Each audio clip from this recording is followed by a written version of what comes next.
Ew, gill germs. That's okay. We're live. That went out live.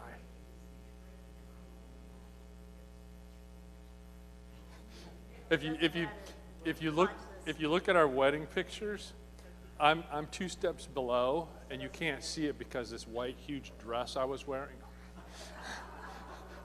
and it still didn't matter. Doesn't matter.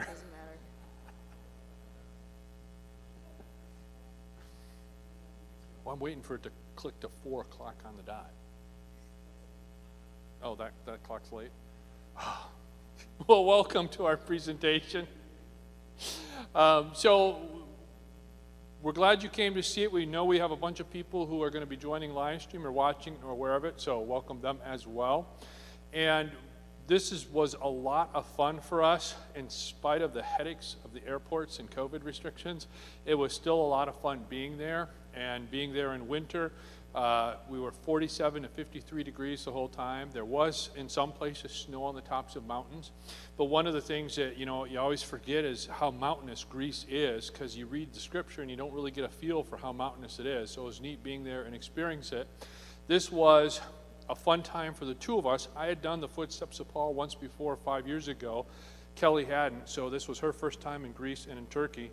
And she actually has a necklace. You didn't wear it, did you? She has a necklace that has little silver rings for every country she's been in. And she's got this huge, way more than I do, of countries. So it was neat for both of us to be there. It was a set tour. We had 19 with us who came. And then when we went from Greece to Turkey, we lost 2 and picked up 4. Monica, are you going to push the down arrow when we need it on the laptop? We'll point and call to you. She's our techie in the tech booth. But just to give you a little bit of an idea of what we did, this is a floor in, you can see people's feet over there. This is a reconstruction of a church they found in Philippi that was built around the 4th century. They reconstructed it in 1970, and this floor map shows Paul's journey. So he's coming over here, and he starts it in Troas. And if you read it in Acts, he actually wanted to go to Asia Minor, and the Spirit of God said no. And he wanted to go to a bunch of places, and the Spirit of God said, I don't want you going there. That is not the place. Then he gets a vision from, sees a person in Macedonia, and Macedonia was the name of this region of Greece was Macedonia. He saw this vision beckoning him to come, and in response prayed, is this okay? And God opened the door. So he, with Timothy and Silas, and they believe, but we're not sure, that Luke, the physician Luke, who wrote the Gospel Luke in Acts, was with, because the details Luke has are like first-hand details. And most of this journey is recorded in Acts, starting in chapter 16. So he took a ship from Troas to Neapolis, and most of it, I believe, was on this little section, and the newer Neapolis, modern Neapolis, is the whole thing. And then he walked on this ancient Greek road, which is still there, built around somewhere between 2,000 and 3,500 years, somewhere in that time period is built. So that's been there more than a couple thousand years. He walked this road to Philippi, and then he went up to Berea, he went up to Delphi, Meteor, and came all the way down to Athens and ended up at Corinth, and then traveled by boat from Corinth back.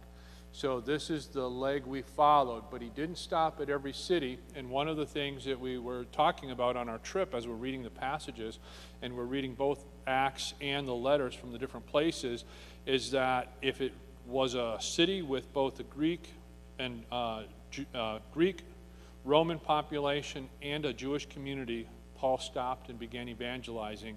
And if it didn't have all three, Paul seemed to be sent on by the Spirit to the next city. And some of the cities ended in good, some of the cities ended in bad. So, for example, in Thessaloniki, he is there, and his preaching causes an uprising in the Jews, and he gets driven out with his people, and they have to flee for their life away from Thessaloniki.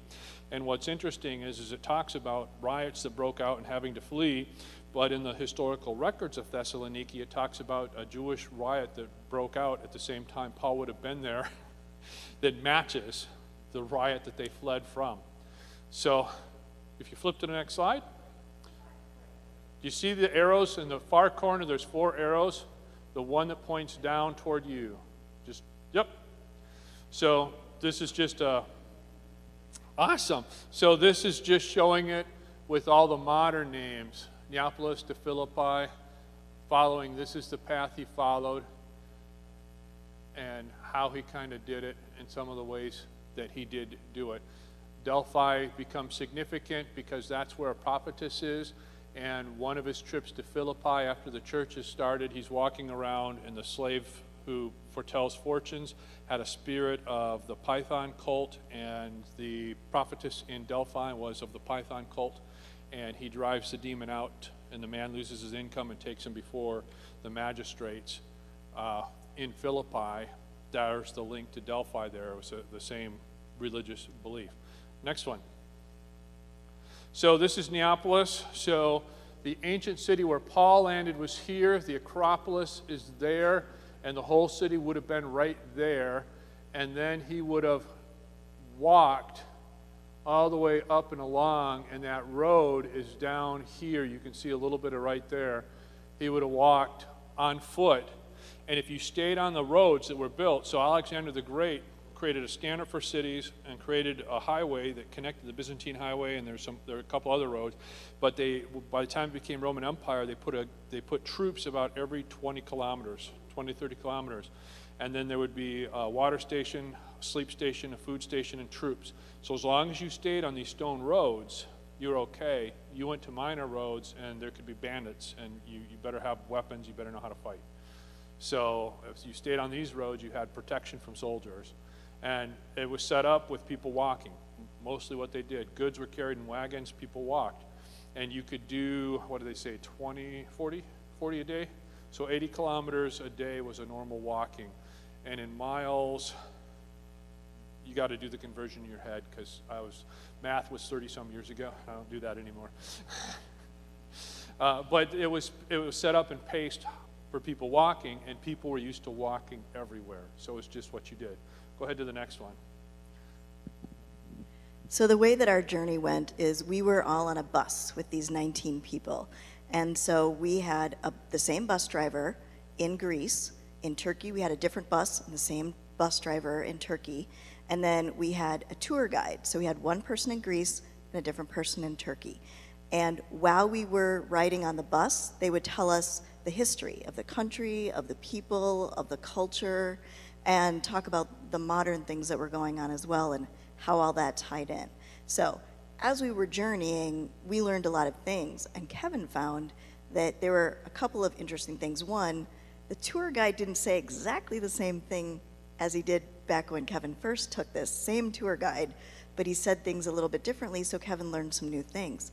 The other thing we learned is that the archaeology changes from day to day. So things that were believed to be true back in 2015, they'd uncovered more ruins, more things that helped the story change, and now they know some different things. So that was interesting as we were going along. And there were whole sections of Philippi I couldn't go into because there were current digs. And one of the pieces they found, the first time I was there, I walked on this dirt spot. It was fenced off, and 2 feet below it they found that highway that went right in front of Philippi in stone, but it was buried under 2 feet of dirt. And that had been excavated since the first time I was there, so I actually knew where part of the highway went that went along Philippi. So Paul gets to Philippi, and it's a valley below. All of the cities are slightly up a mountain for protection. They all have walls. You want a protection from people. They'd come down the lowest level, that's the easiest, and they'd have to attack uphill, so you always put your city up. Even if you had to walk down or go a long ways to get to work, you had your city up partway up a mountain with a wall around it for both animals and enemies who threatened you. In the Greek culture, there were city-states. The Roman culture started unifying them, and by the time of Jesus and Paul, it was the Roman Empire, so there was a significant Roman presence in every one of these cities, and it functioned very differently, but there was still, the core was Greek with Roman overlays.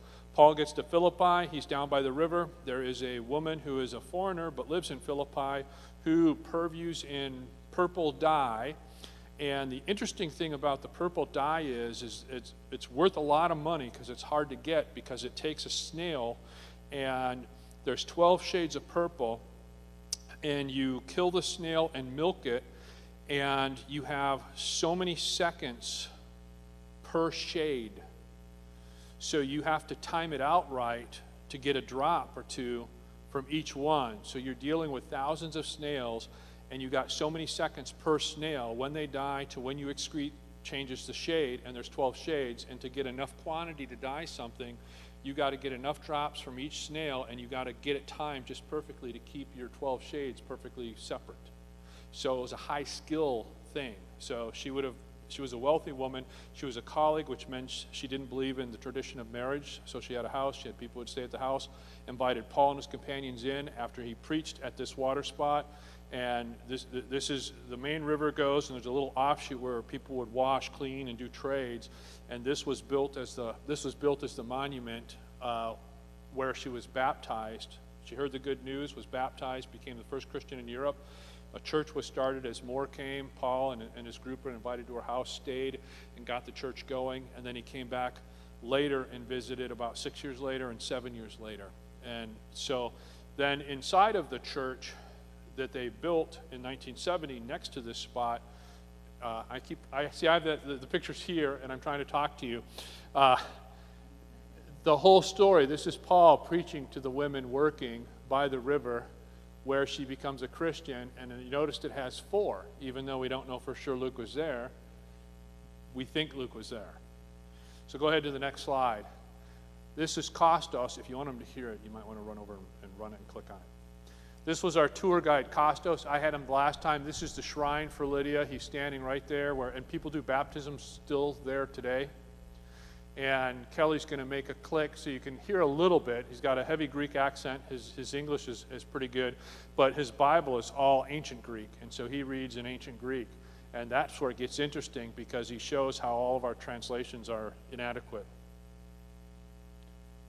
Soundboard, turn on the soundboard. One of us to read from 11 to 15. The wind was blowing. Can you hear me over there? Okay. In Acts 16, we're going to start in verse 11.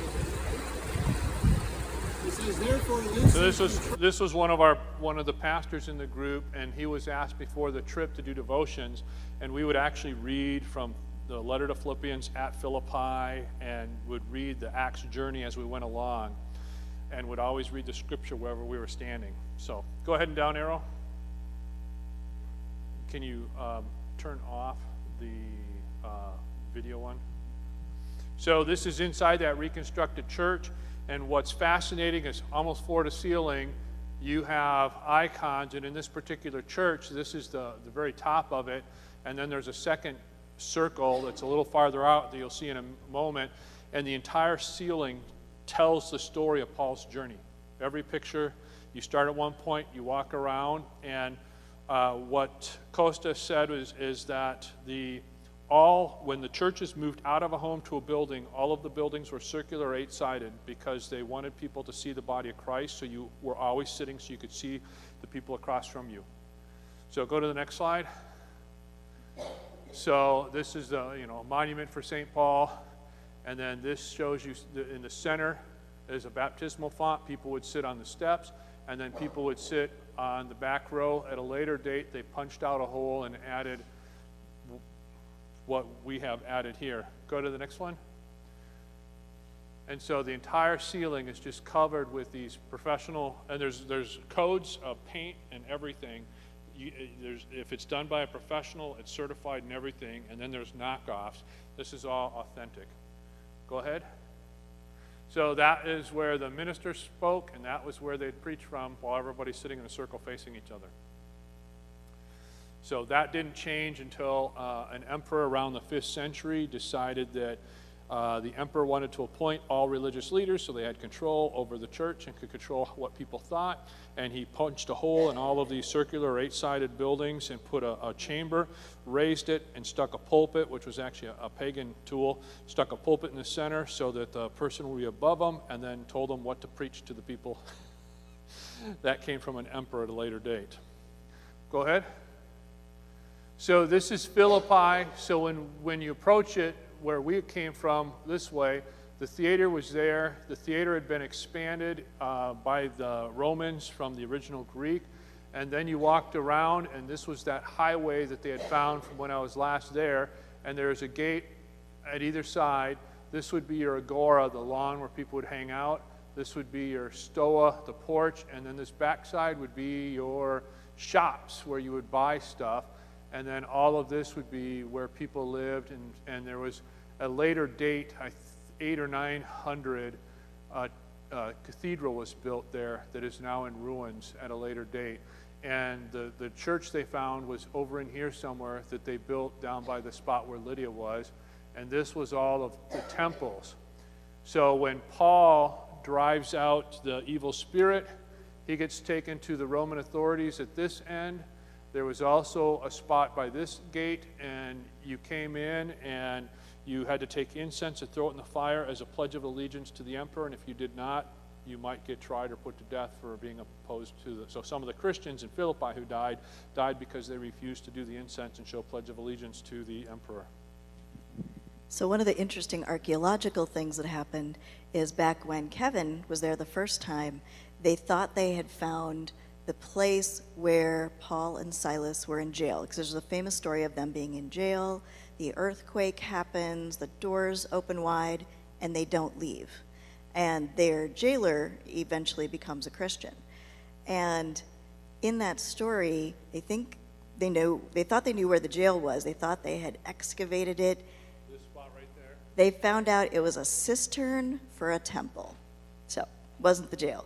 So they think that the jail is now in a further back section because they've found the spot where the generals or the leaders would have been, where he would have been taken before the magistrate. And all of that is now fenced off for excavation. So now this is the area they're excavating because they think that's where the prison was. And this whole thing was fenced off, whereas I got to walk around, and in these ruins, that's all fenced off now. And there's more to the city that's not on the map, but this just shows you some of the key features. Go ahead to the next one. This just gives you a picture of the theater. So the theater had huge use. There were 2 seasons, winter and summer, and everybody would go to the theater, kind of like your opening NFL tailgate party. You would pack everything up and spend the day twice a year at the theater, and you'd see all these plays that would tell the story of the history of the Greek world, the history of the gods, and would celebrate the coming of spring or the harvest coming in. And so everybody would hang out at the theater. So it was a big deal. And they had, there's whole underworkings under it. They could lift things up through the floor. Every festival, there'd be a point where 12 doors would open, and you can see that there's little spots, and the 12 Greek gods or the Roman gods would rise up from below in certain parts of the festival. And it was just a community way of stopping and celebrating the beginning of spring and celebrating the fall harvest. Go ahead. And this just shows you some of the ruins and how big. So that's your porch. There would have been a roof on that. And it just shows you how immense the courtyard was where people would hang out. The bema seat would be right there. We're standing kind of where the soldiers would have been, where Paul would have been tried and beaten and stuff. Next slide.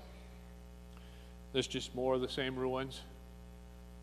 That's the symbol for the Roman authority, so that would have been on the top of the building, and it would have been right in over here. So they're wanting to rebuild all of this, but it takes time, it takes money, and it's all run by the government, so they never have enough money to put something like this back together. Go ahead. So Roman authority, nice picture, Roman soldier with the shield to, let you know who's in charge. So the interesting thing for me is I had been in Europe before where things are much, much older than they are here. But in Greece and Turkey, things were really, really old. And honestly, these pieces of rock that you see in front of us that are carved, we could have touched them. They weren't, behind guards. There were cats sitting on them. It was very accessible to be able to see things. And this smaller picture of the gentleman with the shield and the sword, the one that's laying down that we have a picture of on the right, that was probably 9 feet long. So to think about it this way, we were touching a stone that was older than Jesus. And it's kind of mind-boggling to do that, Go ahead and go to the next one. So these are what we call stray cats that were everywhere. This is what I looked like the entire trip. And this is just to give you a feel, everywhere we're going, this is your background. Go ahead. This is just some of the floors and walls. And you're looking at between probably 2,000, 2,500-year-old floors and walls. Pretty amazing. Go ahead.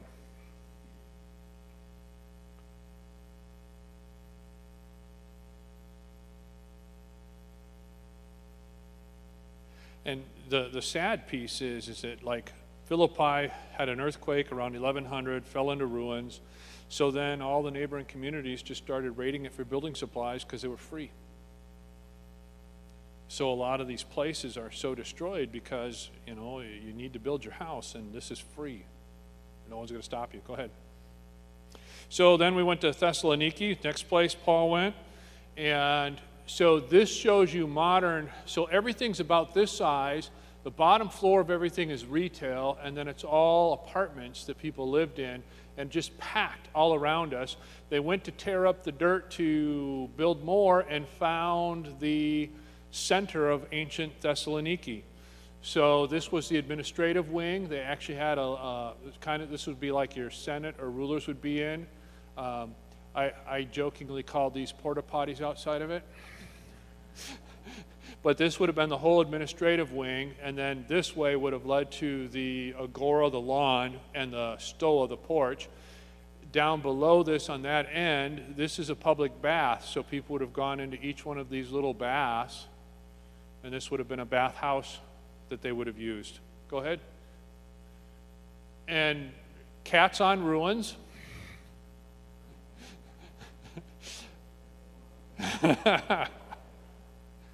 And none of them are starving. I saw one dog where you could see bones out of probably 40 dogs, but the community feeds them.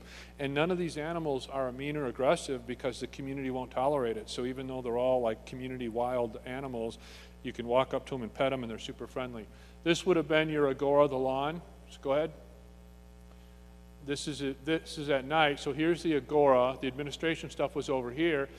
So they built this lawn with an irrigation system, 2,500, 3,000 years ago, and all of this was storage under it, and they would store enough resources that if the city were under siege, they could go about 3 months with all the food and water and oil they needed to maintain the city without an issue. So go ahead. Then we went from there to Berea. And so Berea, so what would happen is you would have a city, and the Jews wanted to stay clean, and so they would be separate, and they'd build a house outside of the city wall, but they would build the house with the backside being a wall, and all the houses would touch, forming a ring until they had a complete enclosed ghetto or second wall attached to the outside wall. And then all the houses had a passageway so that if they were attacked on one side where there'd be a gate, everybody could flee through the houses inside to the other gate and get out. And that's how they kind of protected themselves. And so the ghettos have been there, like in Berea, for thousands and thousands of years. During World War II, this ghetto was there, and this is what's left. And the rules now is if you buy one of the pieces, you have to restore it to its historical period on the outside, and they're turning all of them into like Airbnbs and little bed and breakfasts. And when the Nazis came in, there were two entrances. They blocked off the entrances and just slowly killed the community. They brought it, was it 50,000 in the city? Down to 400. So go ahead to the next one. And This is, was that, or is this at Berea? That's Paul. That's one of the statues of Paul. This is a peace tree now, but it's where they nailed and hung Jews and Christians in Berea. So both Jews and Christians were put to death on this tree, or put in front of it and shot, or resistors to the Nazis were put in front of it and shot, or they were hung. Now it is a peace tree, symbolizing that. Go ahead. So then we went to King Philip, Alexander's father's tomb, and Alexander's father. So the biggest Greek crime you can commit is hubris, which is to pertain in any way, shape, or form that you're godlike. So they're having a festival in the theater, spring festival, and they go to the intermission, and they have the part where they raise up the Greek gods, and 13 instead of 12 come up, and the 13th looks just like Philip. And he was dead by the end of the day. And there were no issues with the fact that he was dead by the end of the day, because he raised a statue of himself up to look like a god, which was the greatest crime a person in Greek culture could do. So he was assassinated by the end of the day because he angered everybody, including his own son. So Alexander threw together the there was no cemetery or tomb, nothing was made up, got thrown together in a matter of 4 days. He had a fitting ceremony, as much as you could do within the context of what his dad had done, and Alexander then takes over and becomes Alexander the Great in all the things he does. It was done so fast that it was buried, and it was buried deep enough that there was no oxygen. So when they discovered this in the last century, this is the second greatest archaeological discovery next to King Tut's tomb, the paint was still wet. So they pulled out the dirt, and some of the paint was still wet because it was buried so fast, because they did it so fast. And instead of doing it in stone, it was done in plaster. But these are just things that were in it. They found most of his wives burned in there in boxes. He was burned in a box, which was custom. This was his shield, what's left of his shield. Go ahead. This would be an ancient crown. They did not wear crowns like we did. The crowns were mastered after the Olympic Games. You know how they have the crown of leaves? So the emperor would wear gold. Everybody else would have green. That would have been a crown. This was the chest where his ashes were found. This is what the front looks like. Some of this paint was wet. Some of the paint on the murals was still wet. Go ahead. We went from there to Meteora. So monastery used to be there. These caves, you still can to this day go in hermitage and climb up and live in the caves for a while, drawing closer to God with your prayer and meditation. People still do it today. And it's called Meteora, which means literally stones from heaven dropped by the gods, and they hit the ground and stuck upright. So go to the next one, and you can see there was snow in the mountains in the background. So monastery, monastery, monastery, monastery. There were 36 of them at one point. And the village down below, to show you were adult enough to get married, you had to climb up the side of one of these mountains and hang, you had to hang a flag connected with the girl you wanted to marry up on the monastery wall, so the entire village, when they woke up in the morning, could see it. Till you did that, you weren't man enough to get married. But and one of these, this one right here, this chamber here, so this one was used in For Your Eyes Only, James Bond, and it used to be a cable with a basket lowered down. You got in the cable and you raised up a couple 100 feet, and that was the only way in and out of the monastery. They replaced it with steps. So that's just a vertical climb that would probably be exhausting. Go ahead. So this is when I thought I would never see my husband again. That little person on the top of the mountain, that's him. Everyone else is way far back looking at the sights, and Kevin walks out to the edge of these cliffs. And so our phones didn't work very well, but we could at least send some things to our children. So I sent them the picture. I said, this might be the last picture of your dad that you ever see. And then I sent him a picture like, oh, nope, he's back in the bus. He's all right. they were all wusses. I mean, the other side of that, it kind of drops way, way down. This is from our hotel. We had a gorgeous hotel there, but just the clouds were covering the top of the meteors when we were there. Go ahead. And we didn't get to go into the monastery. This time it was closed because of COVID, and they have a copy of the Bible from 500. And I was hoping to see it again, but when do you get to be in the presence of a book that's 1,500 years old? It's just kind of cool to me. Not that I'm completely nerdy, just somewhat nerdy. So then we went to Delphi, and Delphi was known as the Pythian cult. This was the temple where the oracle was. So at the time, this oracle, there was a woman who would go in and sit in a seat, and she would have visions and would give forecasts. She was known as the most accurate oracle in the known world. And people came from all over the world for forecasts. In fact, Mark Antony came there after he had conquered Brutus at Philippi. He came to Delphi as he was beginning the Roman Empire, and the oracle gave him a prophecy that there would be born a Jewish person who would become king of the entire world. And it was one of the last prophecies she gave. What we've learned since then is there was an active volcano, and there was a crack under the temple that spewed toxic hallucinogenic gases into the temple. So the oracle who hung out in the temple was higher than a kite and would have visions, but her visions were incredibly accurate. And then shortly after that last forecasting of a Jewish king being born to rule the world, an earthquake happens and seals the fault, and all oracles stopped. But it was a spirit from that cult that was in the girl who was prophesying, following Paul around.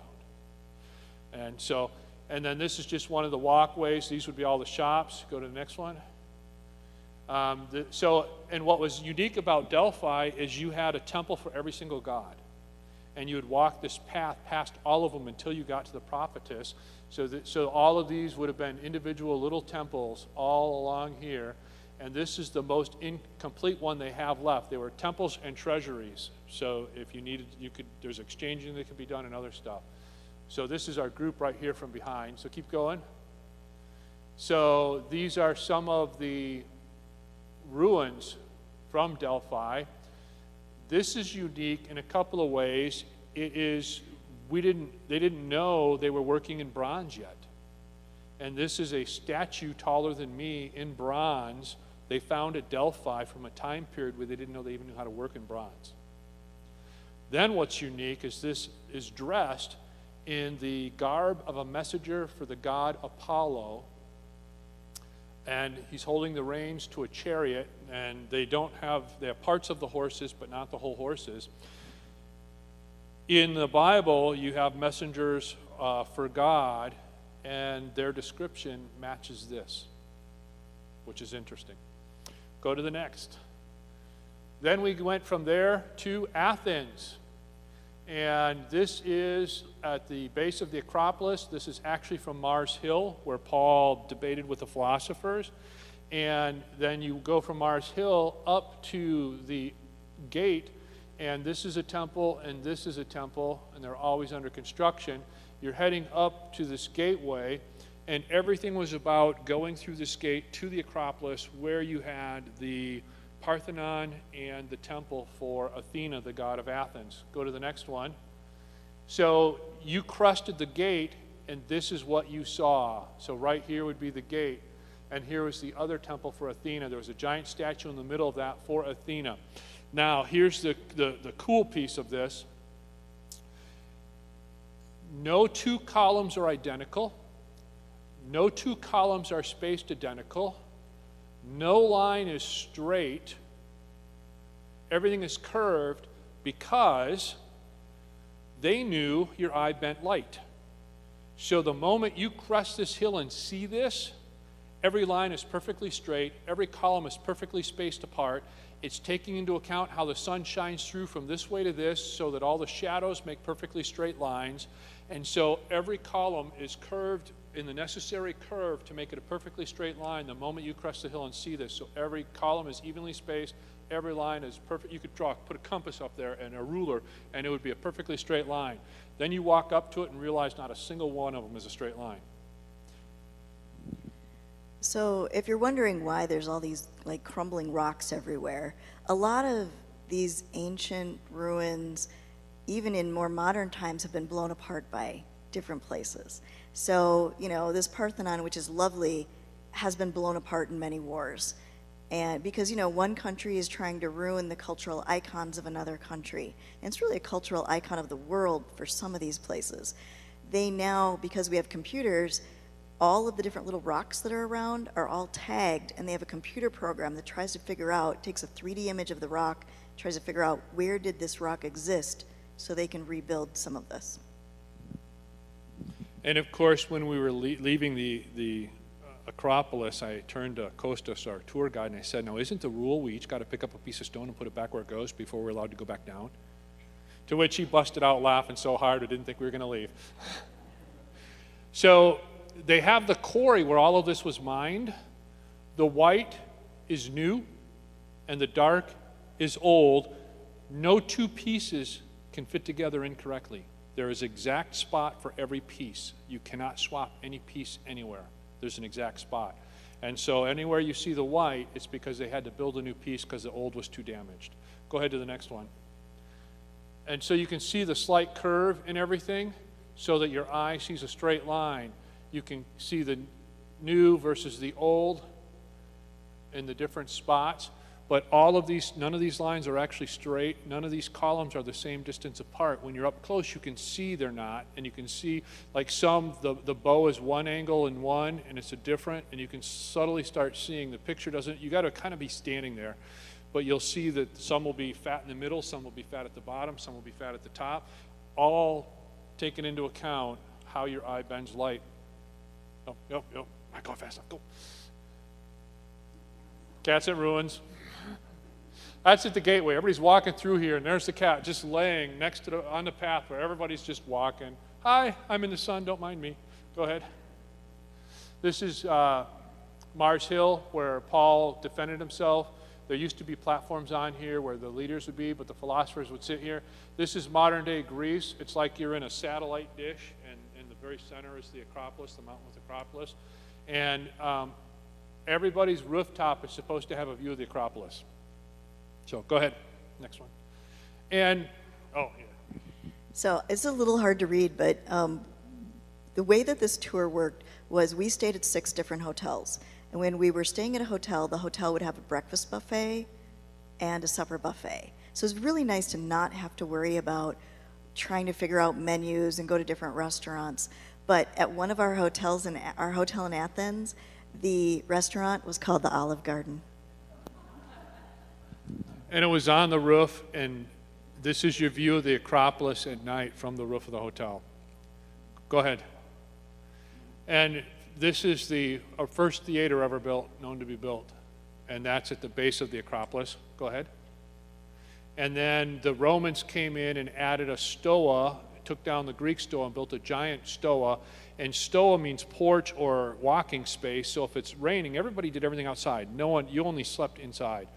And so if you had bad weather, you would go to the stoa, and this one was so large that, you know, most of Athens could be under there, and it was an actually 2-story one.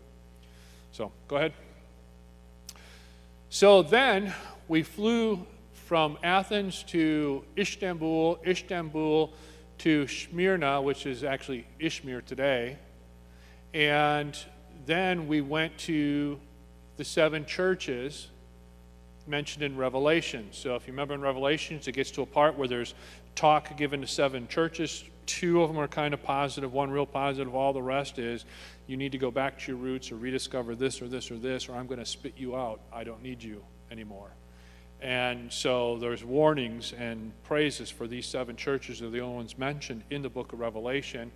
And John the evangelist, so there's John the disciple, apostle, and John the evangelist. It's believed John the evangelist wrote them, and he wrote them from an island, one of the islands in here somewhere overlooking it from prison is when he believed he wrote Revelation. So go ahead and go to the next slide. So one of the other things that we do besides being, here at the church. I have a job. We're also involved in a group called Rotary. Rotary is an international organization, and one of the things we like to be involved with the most are Rotary exchange students. And the last time we had the turkey dinner here at the church, where we were actually serving people in the dining room, we had a group of exchange students who came and helped serve. And one of the young men who was pouring the coffee the whole night long, his name was Bartu. And Bartu's actually from Izmir in Turkey. So I contacted him and I said, hey, we're coming to Izmir. Are you going to be available? He's actually going to school in Germany, and he was on spring break. So he came down, and his parents took us out to dinner. We didn't understand what that meant. They just said, can we take you out for seafood in Izmir? We're right on the Aegean Sea. We said, sure. It was a 4-hour dinner. 5-hour dinner, 6 to 11. So 5 o'clock, they picked us up. We walked down, and you got a pre-drink before dinner. Okay. And took us to beer. Then they took us, and our window is opposite of us, overlooking the Aegean Seas. And the other side of the sea, the harbor, you can see the city because it's a city of 4 million people. And the dad's like, you need to eat the Turkish way. We're eating from 6 to 11. And basically, like, just a sec. Prawns with the head on. This is yogurt with roasted garlic in it. Sardines, a salad. So here's 4 dishes. Pull them away. Here's 4 more dishes. Pull them away. Here's 4 more dishes. Go to the next. So we had some of everything in here, and we had almost everything in here. And we ate from 6 p.m. till 11, and we kind of cut it off at 11. And we get like 9 or 10 o'clock. Oh, we haven't even had the main dish yet. And they bring out this amazingly grilled grouper. And then there's the dessert, and then the after dinner dessert fruit plates. And they brought out like 4 things of desserts, and here's plates with all this fresh fruit. And then they wanted to bring out the coffee. And we're like, no. We're cutting it off there. Go ahead to the next one. So then we started our tour with Pergamum, and this is what ancient Pergamum looks like, and you get to it by these lovely swinging little overhead rails, cable cars, and then all in here were were goats being shepherded and sheep being shepherded around. And this is actually on the side of the mountain, and you'll see a picture of that. But the main city in Paul's time, or in the whole disciples' time, was on the very top of this. So go ahead. You see the city below it? So that would have been a great view looking down below. So that this is this, and this is what they believe the city, this is a model of the city. Go ahead and go to the next. So this is one of the main temples, what's left of it. This is just some of the housing where people would have lived. Go ahead. Oh, and this jumped us. So then we went to Thyatira, and this is in the middle of the city. This is all that's left of it, is these statues here. But you can notice the similarities in buildings where it's all the people live up here, and the bottom floor of everything is shops. But here's your wedding dress shop. I mean, you just start looking around and you see familiar shops. You just happen to be in Turkey. And this just shows you the size, one of the archways. So they didn't build these buildings for tall people. Go ahead. Then we went to the Basilica, which is in Smyrna, and this is what's left. So this is the underneath side of it, and there's some of the columns still left up. This is the Stoa, and how big or the Basilica, the big, huge building they had built on the place. Go ahead. So this is the underworkings, which have been all storage. This was some of our group.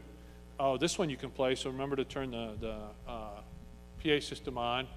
So we're in the storage. You can see the water systems, the ancient water systems still there, bringing water in. But this would have all been all kinds of storage and shelter space underground, and above it would have been a grass lawn.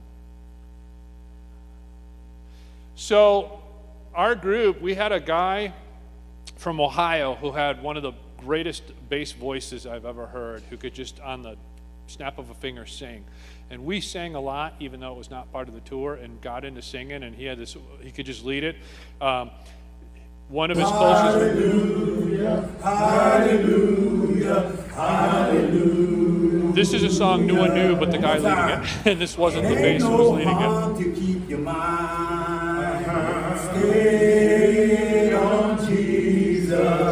It ain't no harm to keep your mind stayed on Jesus. It ain't no harm to keep your mind stayed on Jesus. Hallelujah, hallelujah, hallelujah. So, a pastor from Illinois, pastor from Philadelphia. Can you go back? Pastor from Philadelphia, pastor from North Carolina. One of the pastors, so this is the one from, he's Brazilian who is pastoring, with he and his wife are pastoring a church in Florida of immigrants from Brazil who now live in Florida. And there were two other Brazilians who came from this church in Florida and did a Christian church start in Brazil as Brazilians from the U.S., starting a church there, to show a few. Okay, go ahead to the next. And this is just the same city, just seeing it from the outside. Go ahead. Then we went to Sardis. And this is a Christian shop. You can see by the symbols. And this is a Jewish shop. And that would have been where water came in. And there would have been plumbing back here to bring water into the shops. Go ahead and go to the next. And this was a synagogue in Sardis with a big, huge bowl in the center. This gives you a little feeling for the floors, what they've been able to uncover and how elaborate the floors were. There's a wall. This would be an unfinished wall. There you can see where they've been able to put back some of the finishes on the wall. This was our tour guide in Turkey. Go ahead. There's Kelly.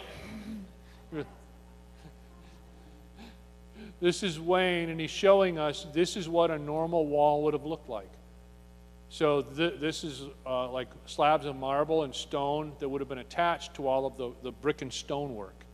So it was fascinating to see just some of this architecture and the designs and patterns, not only on the walls but on the floor. Go ahead to the next one. Outside of the synagogue is the gymnasium. So this is where they would have done all of games, wrestling, training. That's the gymnasium. This shows you the scale of how big this gymnasium was. And in it you would have had baths. So if you hop to the next one. And this would have been a bath, so it would have been heated underground. They had a warm, a medium, and a cold bath. And this would have had stone on it and pipes under it. And then all the athletes would have taken baths. And this is a Turkish porta potty. It's called a squatter. You put a foot here, and you put a foot there, and you squat down and do your business, male or female. And hope you can get back up and don't fall while you're in the process. And Kelly keeps telling me, you forgot to mention that in Greece and Turkey, you can't put toilet paper in the toilet. No, you can't. You got to put it in a garbage can next to the toilet.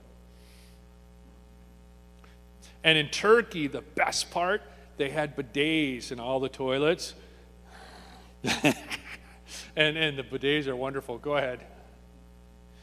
So this then is Philadelphia. So what's left of it is the old ruins had a cathedral built on top of it, and these are the posts that are left and some of the pieces left in the middle of the city that it currently is in. Go ahead.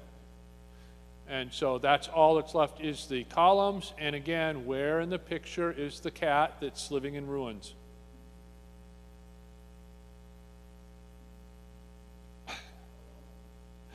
See him? Go ahead and go to the next one.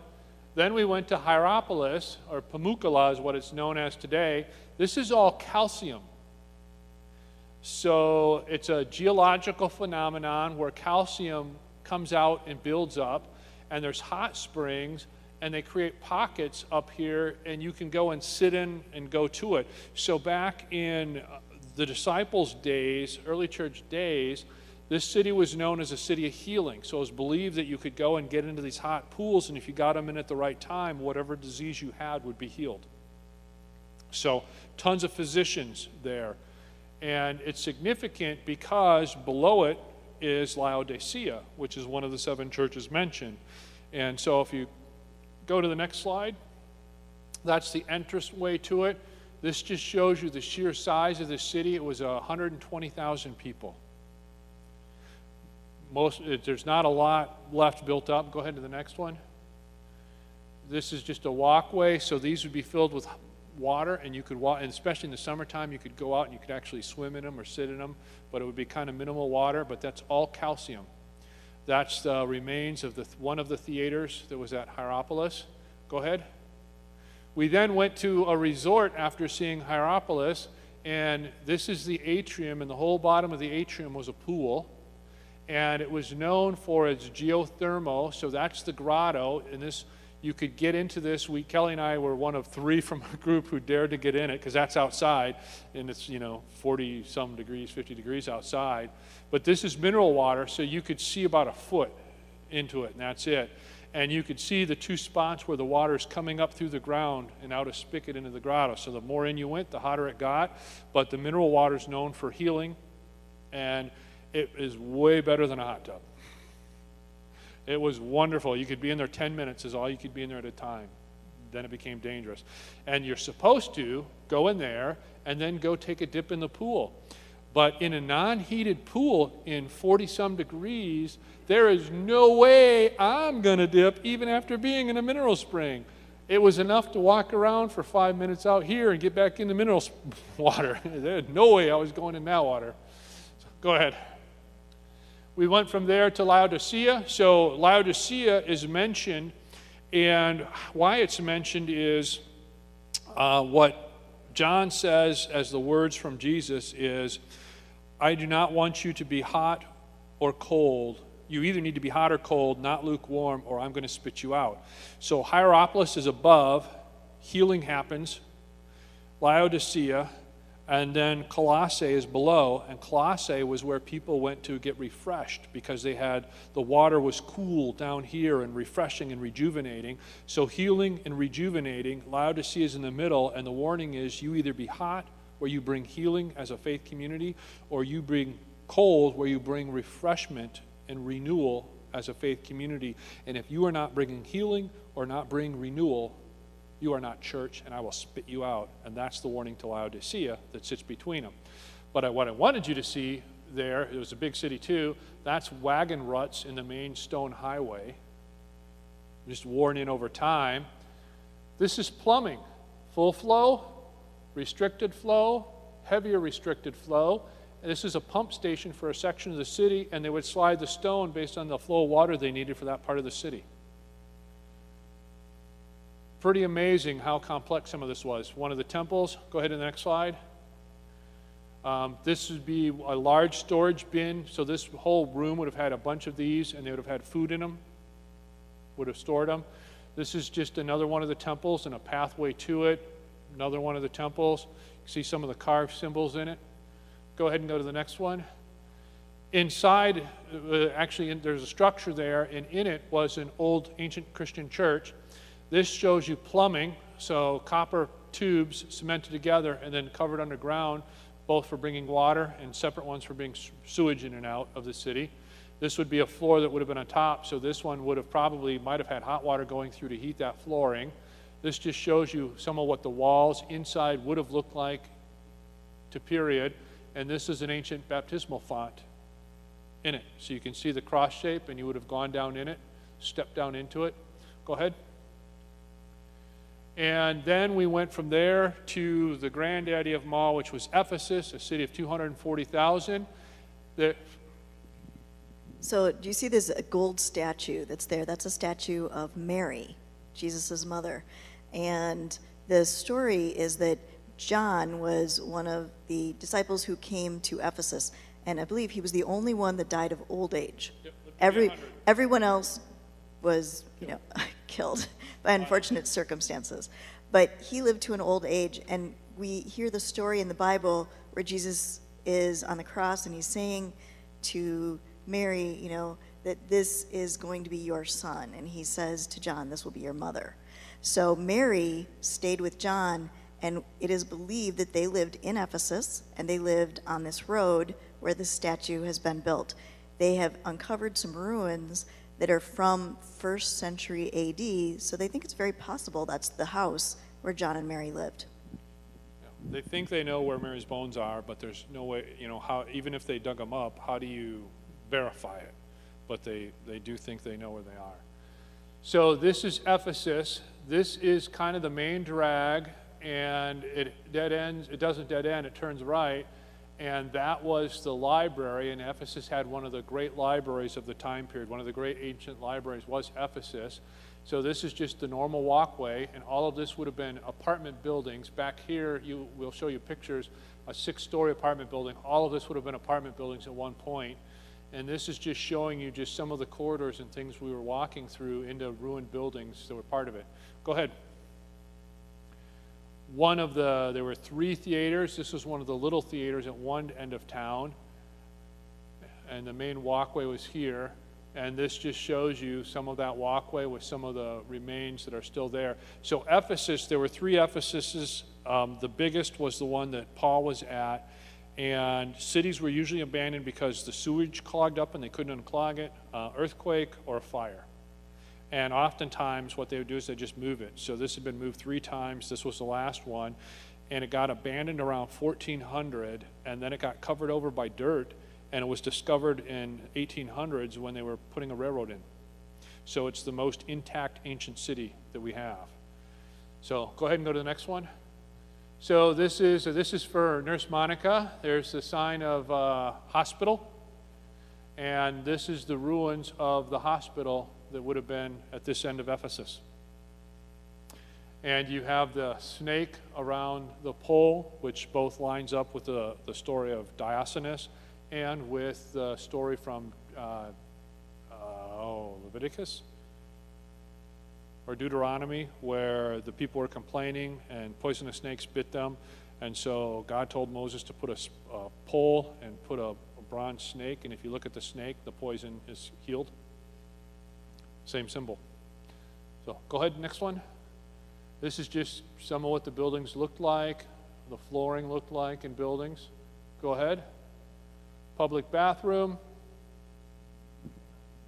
So this is our slide. We took pictures of this for Bob Leake. So you can see very clearly how that plumbing was, and it's still intact, which is amazing, those big pipes that are there. And then on the left side, those were the toilets. And if you were wealthy enough, you had a slave who came in and warmed your toilet seat for you before you used the facilities. And there was a little bucket with a stick and a sponge, and you dipped it in a bucket and put it up your toga, cleaned yourself, and put it down for the next person. Different time period. Go ahead. So this, under the roof, is a wealthy apartment building, 6-story wealthy apartment building, and there would have been rows of these. You know, you had to have a lot of this if you're going to have 240,000 people living in one city.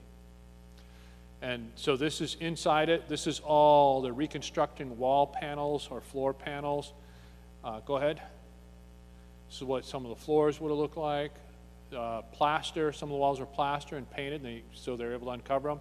This would have been a storage room. It would have been filled with jars, partially buried, and you'd have had oil, you'd have had flour, rice, whatever food sources that you could store would be in there. Go ahead to the next one. This is outside of it then, at the end of the street. This is the library from the outside, just to give you a scale of it. That's the library from the outside. This is the library from the inside. And this was one of the greatest libraries in the time period with a huge volume of knowledge. Go ahead. And there is a cat. There's a guy by the bathroom, public bathroom in Ephesus, who feeds cats, and he says he feeds 108 a day. And if they have you look at their ear, and you can't tell here, but if there's a little clip in the ear, they've been fixed. And then the dogs or cats will either have a clip or a tag. And if you find one that's not clipped, you're supposed to tell authorities so they can get it fixed. And Ephesus has the most complete ancient theater. This was one of 3 in Ephesus. This one seated 24,000 people. And, and you start thinking about it. Ripon, we're 7,700 people, and here's an ancient city with one of 3 theaters, and this one seats 24,000 people. Go ahead. From there, we went to the Church of St. John, and this is where they believe he was buried at the 4th century. He was here. Then they moved him in the 6th century to here in a different part. This used to be a huge basilica over it. It's now ruins, but that's where St. John is believed to be buried. Go ahead. And then this was the baptismal font in that Church of St. John. And this is the most common Christian symbol you will see, not the fish. You have the ichthus, so the I for Jesus in Greek, and the X for Christ in Greek. And then they cross the I to make it a cross. So that was the most common. That was everywhere, but that was the most common Christian symbol. So if you saw that, you knew you had Christians nearby. So go ahead. And then we did, as a bonus, we went to the temple. Oh, Kelly. So there are a lot of really old things in Greece and Turkey, but there's something called the 7 wonders of the ancient world, and most of them don't exist anymore. This is the very last bits of the Temple of Artemis, which is considered one of the 7 wonders. And it's hard to see it, but do you see that very tall column in the back? That's a reconstructed column. They don't have the actual column, so they put pieces together, but on the top is a big nest with a stork in it. And you can see in the background an old Turkish fort. So when the Turks came into this territory, so when other people invade countries, they wipe stuff out. So a lot of the ancient ruins got wiped out, and there's no way to recover them, especially when people need the building supplies to build homes and just to eke out a living. Flip to the next. So created in 550 BC, before Christ. Go ahead. So we're in there and on our trip, and the 3rd day in, we're eating, and I hear 2 of the ministers walk by, and I hear someone say, "I thought Rockford." And I go, "Did they say Rockford?" And because Kelly and I grew up in Rockford. I grew up in Rockford, Kelly grew up in a suburb. Pardon? Rockford, Illinois. So I go after dinner, let's go find out. I walk back, and we start talking, and they're both ministers from Rockford, Illinois. More specifically, Wayne and I went to high school together. He was 2 years behind me. We never met in high school because, again, my freshman class was 490, so gives you the size of the other classes. But he was 2 years behind me, but he played football. I didn't, but I ran track. So we're sitting there naming about 30 people we know. One of the guys I used to run with on relay teams was his cousin. And so we're talking about teachers we had and people we knew. And, oh, this person's still in Rockford, and they work there, and that person owns this business, and blah, blah, blah, blah. And so here we are sitting in Greece, reminiscing about high school. Because, 6 degrees of separation. So, go ahead. So that's our presentation. So we just want to tell you a little bit about our trip, and it was very humbling, I would say, to be in places where you're like, wow, Paul walked here, Silas was here. It's just very interesting to be in places that are very old but still exist, so you can actually see the places. There was one place where, I believe it was in Corinth, where we were talking about how they didn't believe that there was a particular person who Paul had mentioned in the Bible who was a treasurer of the city. And then archaeology, they found a slab of rock where it was this person's name was carved into it, that he was the treasurer of the city. So now they know that account in the Bible is correct. Let me add to that real quick. Oh, go ahead. So his name was Sexy. So in Corinth, the god of the city was Aphrodite, the goddess of sex. So the Acropolis Temple was the goddess of sex. At any given time, there were 500 to 2,000 sex slaves, and they would come down for veneration, all kinds of stuff. So the thought is that he was a child born unwantedly through a sex slave, and so as a joke was named Sexy. And then whatever family adopted him, he rose in business proficiency enough that he became wealthy and became a city magistrate for Corinth, and this road is named after him because as a magistrate you paid to fix the city. So he was powerful enough and had enough money that he was building roads and doing improvements on the city and had the road named after him. In Paul's letter to Rome, he mentions Sexy as one of the patrons in the church in Corinth. So then you start looking at the tension in the church of Corinth, and you have people who are former sex slaves who would be poor, and you have someone who is powerful enough to be a city magistrate, and then every walk of life in between. And one of the tensions in that church, especially in the first letter, and there were actually four.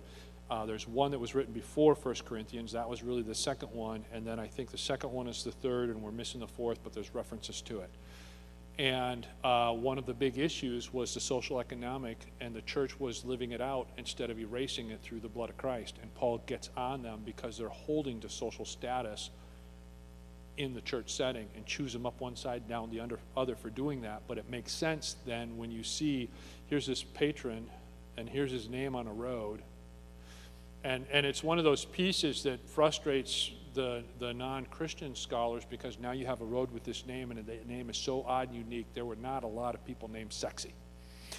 And it's so odd and unique, and it lines up with passages of Scripture where Christians go, see?